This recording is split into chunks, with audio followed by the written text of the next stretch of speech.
This channel does not promote any violent, harmful, or illegal activities. All content provided by this channel is meant for an educational purpose only. অবশেষে স্বস্তি।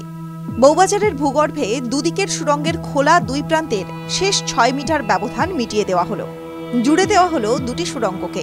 ITDSM এর যৌথ প্রকল্পের ইঞ্জিনিয়াররা দিন রাত এক করে সবথেকে জটিল কাজ শেষ করলেন। 2019-এর 31শে অগস্ট ইস্ট ওয়েস্ট মেট্রোর পশ্চিমমুখী সুড়ঙ্গের উপরে মাটি ধসে গিয়ে বিপর্যয় দেখা দেয় বউবাজার দুর্গাপিতুরি লেন, শ্যাকরাপাড়া লেন এবং গৌড়দে লেনে। তারপরই 2022 থেকে 2024 সালে আরও 4 বার বিপর্যয় দেখা দেয় ভূগর্ভের ভিতরে। আদৌ কি কাজ শেষ হবে? এই প্রশ্ন নিয়েই দুশ্চিন্তা তৈরি হয়েছিল।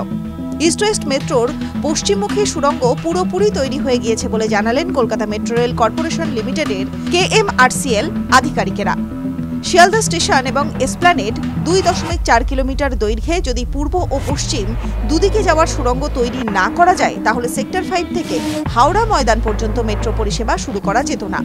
এই অংশে পূর্বমুখী অর্থাৎ এসপ্ল্যানেড থেকে শিয়ালদার দিকে যাওয়ার সুড়ঙ্গটি তৈরি হয়ে গিয়েছিল 5 বছর আগে, কিন্তু বিপত্তি বেঁধেছিল পশ্চিমমুখী অর্থাৎ শিয়ালদা থেকে এসপ্ল্যানেডের দিকে যাওয়ার সুড়ঙ্গ তৈরির সময়। মাটি ধসে ভূগর্ভের জলের স্তর ঢুকে পড়েছিল সুড়ঙ্গে। পরিস্থিতি সামাল দিতে সুড়ঙ্গে দ্রুত জমে যাওয়া কংক্রিট ঢেলে দেওয়া হয়েছিল। পশ্চিমমুখী সুড়ঙ্গ তৈরিতে ব্যবহার করা টানেল বোরিং মেশিনটি TBM সেই প্রক্রিয়ায় পুরোপুরি নষ্ট হয়ে যায়। পরের 5 বছর ধরে কখনো সুড়ঙ্গকে কংক্রিট মুক্ত করার কাজ চলে, কখনো আবার জমে যাওয়া TBM-কে বাইরে বের করে আনা হয় কয়েক মাস ধরে। এরই মাঝে অত্যন্ত সতর্কতার সঙ্গে চলছিল অসমাপ্ত সুড়ঙ্গটি সম্পূর্ণ করার কাজও।